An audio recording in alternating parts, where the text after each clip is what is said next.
இருக்கிறோம், மதிக்கிறோம். மற்றவருடைய நம்பிக்கை நாம் போற்றுகின்றோம். அதில் மாற்று கருத்து இல்லை. முருகன் மாநாடு என்று சொல்லி இரட்டை வேடம் போட்டுக்கொண்டு ஒரு விஷத்தை விதைக்கின்றார் என்று ஊர் உலகத்துக்கே தெரிந்த விஷயம் ஏன் ஊடகம் நடத்துபவர்களுக்கு தெரியாதா? மானம் கட்டவங்க, வெக்கம் கட்டவங்க அதை லைவ் பண்றாங்க. இது ஏன் சொல்றேன்னா, பொதுமக்களுக்கு நல்லது கெட்டது எது என்று தெரியப்படுத்த வேண்டிய கடமை பத்திரிகையாளர்களுக்கு இருக்கு. மக்களே தெரிஞ்சுக்கிட்டோம், மக்களே புரிஞ்சுக்கிட்டோம் சொல்றதாலதான் தவறான ஆட்சியும் தொடர்ந்து கொண்டிருக்கு. இதற்கு அடிப்படை காரணம், இந்த அழிவுக்கு அடிப்படை காரணம் ஊடகமே. ஊடகமே பல பாலியல் குற்றச்சாட்டுகள் நடக்கின்றது, பல வன்முறைகள் நடக்கின்றது. இதற்கெல்லாம் அடிப்படை காரணம் என்றால் ஊடகமே. ஊடகங்கள் தொடர் பொறுப்புடன் செயல்படுவது இல்லை, அவர்கள் விளம்பரத்திற்காக செயல்படக்கூடிய நிலைக்கு தள்ளப்பட்டிருக்கு. முருகன் மாநாடு லைவ் பண்ணவங்க மதிப்பிற்குரிய நிகழ்ச்சி தமிழ் தொல் திருமாவளவன் ஒரு நிகழ்ச்சி பண்றாரு, மக்களுக்காக பண்றாரு. அதை லைவ் பண்றதுக்கு எவனுக்கு அருகதை இல்லை. ஏன் சொல்றேன்னா, ஊடகத்துடைய வன்மம் அப்படி இருக்கு. எதை நடந்தாலும் பரவாயில்ல, கேமரா எடுத்துட்டு ஓடி போட்டு அதை நமக்கு வருமானம் வருதுன்னு நினைச்சிட்டு அதை ஒளிபரப்புறாங்க. அவன் நல்லவனா கெட்டவனா, இதை பண்ணலாமா இதை பண்ணக்கூடாதா, இதை மக்களுக்கு தெரியப்படுத்தணுமே, மக்களுக்கு புரிய வைக்கணுமே அப்படின்னு ஊடகத்துடைய கடமையை வழி தவறி போயிருக்கிறாங்க. இதனால்தான் இன்று இந்தியாவே பார்க்கும்போது பல்வேறு விமர்சனங்களுக்கு ஆரம்பிக்கும். அதில் மாற்று கருத்து. அப்புறம் என்னுடைய பாணி, என்னுடைய கருத்துன்னு சொன்னாரு மதிப்பிற்குரிய இயக்குனர் அமீர் அவர்கள். அவர் சொல்லும் போது அவர்கிட்ட ஒரு மகிழ்ச்சி இருந்துச்சு. என்ன காரணம்னா, நான் நினைச்சதெல்லாம் நீ கேட்டுட்டேன், அந்த ஒரு சிந்தனை இருந்துச்சு. நிறைய முறை இந்த மாதிரி நடுநிலையாக மக்கள் மீது அக்கறை கொண்டவர்கள் அதை மகிழ்ச்சியாக ஏற்றுக்கொள்வார்கள். அதில் எவ்வித மாற்று கருத்தும் இல்லை. மக்கள்கிட்ட ஊடகங்கள் அந்த செய்திகளை, தகவல்களை, இதுதான் புரோட்டோகால், இதுதான் ப்ரொசீஜர், இதுதான் வழி, இதுதான் பாதைன்னு அந்த பாதையில போனதுனால நீங்க என்ன கிழிச்சிங்க, என்ன நடந்துச்சு, ஒரு எம்பி இல்லாதவன் இன்னைக்கு ஆட்சி பிடிக்கிற அளவுக்கு ஆகிப்போச்சு. என்ன காரணம்னா, மக்கள்கிட்ட போயிட்டு அரசியல கொண்டு சேர்க்கணும், அவங்க பாதையில அவங்க வழிமுறையில கொண்டு சேர்க்கணும். ஊடகங்கள் வழி தவறிவிட்டது என்பதில் நானும் ஒரு பொறுப்பாக ஏற்றுக்கொள்கின்றேன். ஏன்னா, மக்களுக்கு எந்த அடிப்படையில் எந்த மொழியில் தெரிவித்தால் அந்த மொழியில் அரசியல் சேரும் என்பதை அறிந்து ஊடகங்கள் செயல்பட வேண்டும். நான் யதார்த்தமாக மக்கள் பேசக்கூடிய அந்த மொழியில் நான் அந்த கருத்துக்களை, கேள்விகளை முன்வைக்கும் போது மக்கள் ஏற்றுக்கொள்கின்றார்கள். சாமானிய மக்களிடம் நான் சொல்லக்கூடிய அரசியல் சென்று அடைகின்றது. நல்லவனா கெட்டவனா, எப்படிப்பட்டவன், என்ன மாதிரி ஆறுன்றது நான் தெரியப்படுத்துறேன். ஒரு சாதாரண ஏழை எளியன் ஒரு தவறு செய்யும் போது அவனை பொறுக்கின்றோம், நாயின்றோம், திட்டுறோம், எல்லாம் பண்றோம். இதே ஒரு அரசியல் பண்ணா, ஐயோ ஊடக தர்மம் இல்லையா அவனுக்கு, பாவி அவன் அயோக்கியம் தெரியுது, அவன் ஊரை ஏமாத்துறான்னு தெரியுது, உலகத்தை ஏமாத்துறான்னு தெரியுது, நான் அவனை பொறுக்கின்னு சொன்னா எனக்கு ஊடக தர்மம் தேவையா? இதுதான் நாட்டில் நடக்குது. இதை மீறி மக்களிடம் போயிட்டு அரசியல் கொண்டு சேர்க்க வேண்டும், மக்களை விழிப்புணர்வுப்படுத்த வேண்டும் என்ற அடிப்படை முக்கியம். அது மட்டும் இல்லாமல் தமிழ்நாட்டை பாதுகாக்கிறேன் என்று பல பேர் கொண்டிருக்காங்க. நடிகர்கள் வராங்க, நடிகர் விஜயம் வராங்க. நீங்க உண்மையாவே தமிழ்நாட்டை பாதுகாக்கணும், ஒரு நல்ல அரசியல் வேணும்னு நினைச்சீங்கன்னா, ஒரு மாற்றம் வேணும்னு நினைச்சீங்கன்னா, இந்த அரசியல் களத்துல தனி மனிதனாக ஒருத்தர் போராடி கொண்டிருக்கிறார், யாரான் தேடி பிடிச்சி இவரை முன்னிலைப்படுத்திருந்தா உங்களை பாராட்டு. ஆனா வந்தவனையே நேரடியா முதல்வராகும், எவ்வளவு பெரிய முட்டாள்தம். அடித்தட்டத்திலிருந்து அடிமக்களுடைய குரலாக ஒலித்து பல பிரச்சனைக்கு அணுகி சிறைக்கு சென்று பல துன்பங்களுக்கு, துயரத்துக்கு ஆளாகி அரசியல் களத்தில் நின்று போராடக்கூடியவங்க எத்தனையோ பேர் இருக்கிறாங்க. அதில் 1000-ல் ஒருவன் தான் மதிப்பிற்குரிய எழுச்சி தமிழர்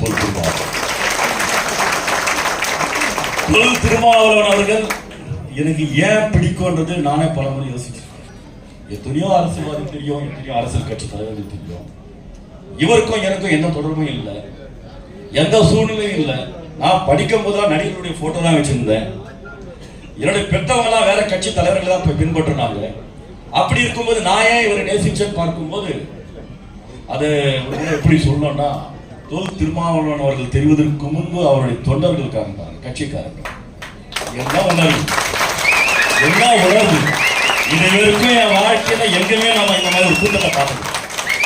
என்ன வெறி, என்ன உணர்வு. அவர் வராரு, அவர் சலிச்சு போட்டு தயாரா வராரு. அவர் பார்த்தா மட்டும் போதும் நினைச்சிட்டு பின்னாடி யாரும் புலம்புதில்லை. அவர் முகம் பார்த்தா மட்டும் போதும் நினைக்கிறாங்க. ஏதாவது ஒரு ஆபத்து வந்துச்சுன்னா போட்டி போட்டுக்கிட்டு தான் உயிரை கொடுக்கிறதுக்கே தயாரா இருக்காங்க. இப்படி ஒரு கூட்டம், இப்படி ஒரு எழுச்சி, இப்படி ஒரு தன்மை எனக்கு தெரிஞ்ச உலகத்துல எந்த அரசியல்வாதத்துக்கும் கிடைக்காத ஒரு பொக்கிஷம் தான்.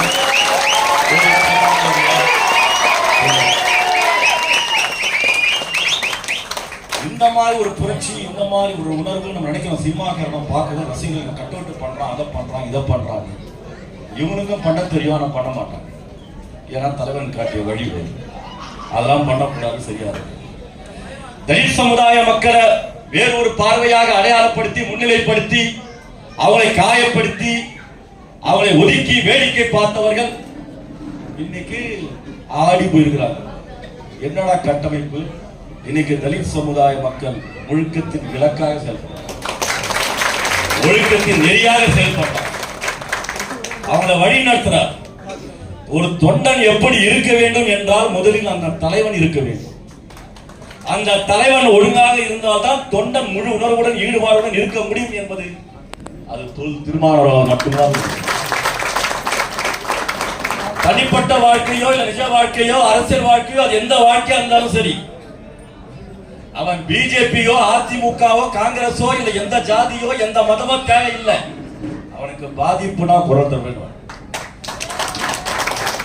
இன்னைக்கு அவரை பார்த்து ஒருத்தர் விமர்சனம் பண்றானா நாளைக்கு கிட்ட வந்தனா வார்த்தை கூப்பிடுவார்.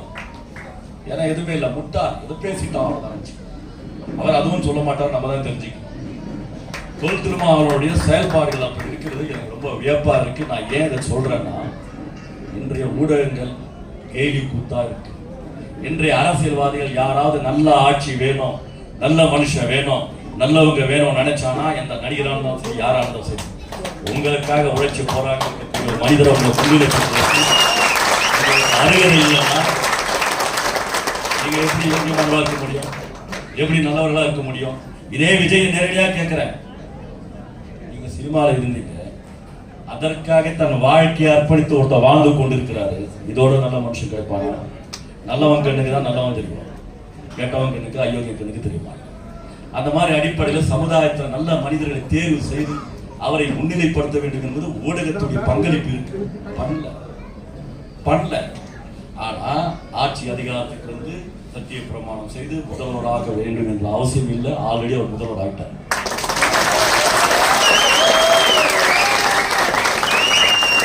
முதல்வராக செயல்படுறார். அரசியல் களத்துல மூத்த அரசியல்வாதிகளா பார்த்தோம். தொல் திருமாவளவன் சொன்னா ஒரு அநாகரிகமான வார்த்தை யாரும் பயன்படுத்துறாங்க. அது ஆளும் கட்சியோ எதிர்கட்சி எந்த கட்சியோ அந்த மரியாதை எப்படி சம்பாதிச்சாரு நமக்கே தெரியாது. என்ன பண்றாரே தெரியும்.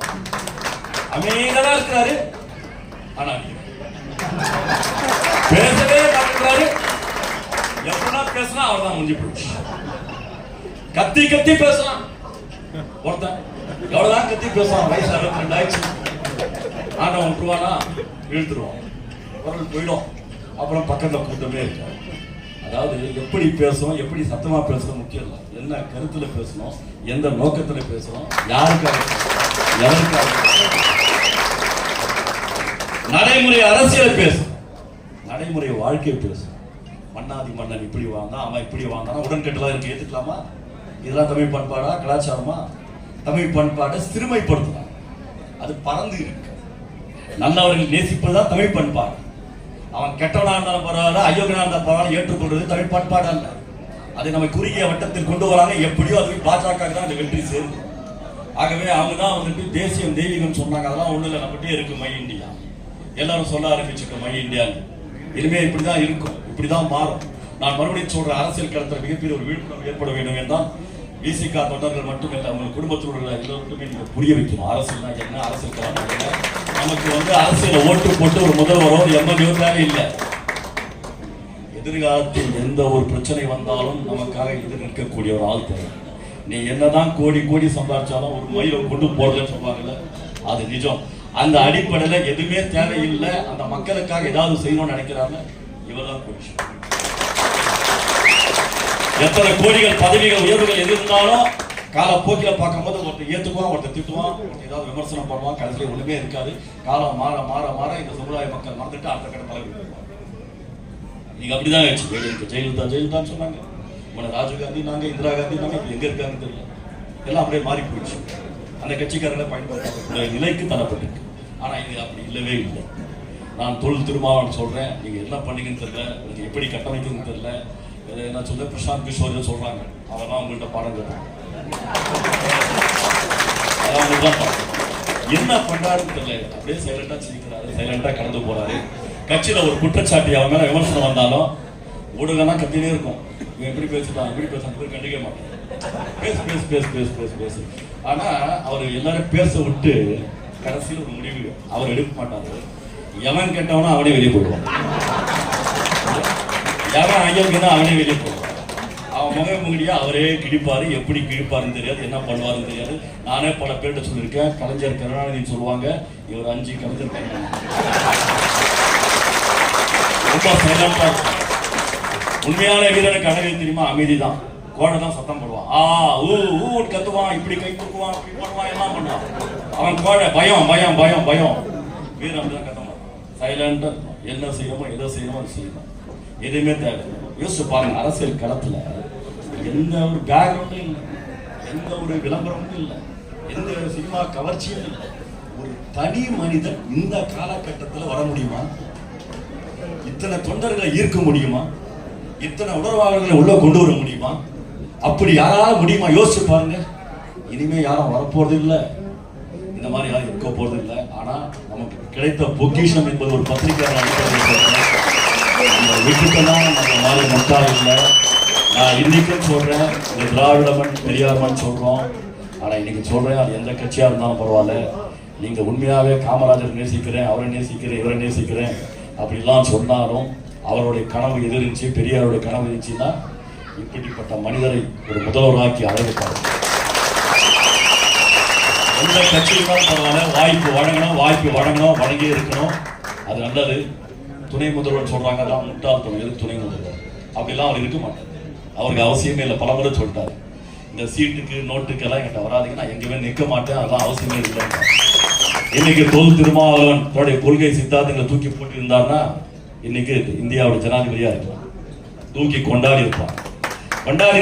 இவருக்கு பேர் புகழ் கிடைச்சிருக்கும், ஆனா சமுதாய மக்கள் என்ன ஆவாங்கன்னு யோசிச்சு பாருங்க. அதுதான் அவர் யோசிக்கிறாரு, திரும்ப யோசிக்கிறாரு. திரும்ப யோசிக்கிறதுனால இன்னைக்கு நிலையா நிற்கிறாரு. நம்முடைய கடமை இருக்கு, எனக்கு வருத்தம் இருக்கு, வேதனைகள் இருக்கு. அயராத உழைக்கிறாரு, இரவு பகலா உழைக்கிறாரு. எனக்கு தெரிஞ்சவருக்கும் எந்த கட்சிக்காரனும் எந்த சமுதாயத்தை சார்ந்த தலைவனும் உழைக்கிறது இந்த அளவுக்கு ஈடுபாடு நான் பார்த்ததே இல்லை. எஞ்சி போனா என்ன சொல்லுவோம், நம்ம பெற்றவங்க இப்படி கஷ்டப்பட்டாங்க சொல்லுவோம். ஆனா காலம் மாறும். பெற்றவங்களோட ஒரு படி மேல போட்டு திருமாவளவன் இப்படி கஷ்டப்பட்டார், இப்படி உழைச்சாருன்னு சமுதாய வரலாறு நாளைக்கு சொல்லும். அது சொல்ல வைக்கும். காலத்துக்கு கட்டாயம் அரசியல் மாற்றங்கள் சொல்றாங்க. இளைஞர்கள் ரசிகர் பின்னாடி போனாலும் யார் பின்னாடி போனாலும் இன்னைக்கு அரசியல் களத்துல, அரசியல் இடத்துல நாகரிகமான வார்த்தைகள் பயன்படுத்துவதும் அரசியலுக்கு இருக்கக்கூடிய அந்த கட்டமைப்பை பாதுகாக்கிறார்னா ஒரு அரசியல் தலைவர்னா அது தொல் திருமாவளவன். அந்த வரைமுறையை பின்பற்றாருன்னா அவர் தான். அந்த கட்டமைப்பு மீறி அவர் போனதே இல்லை என்னைக்குமே.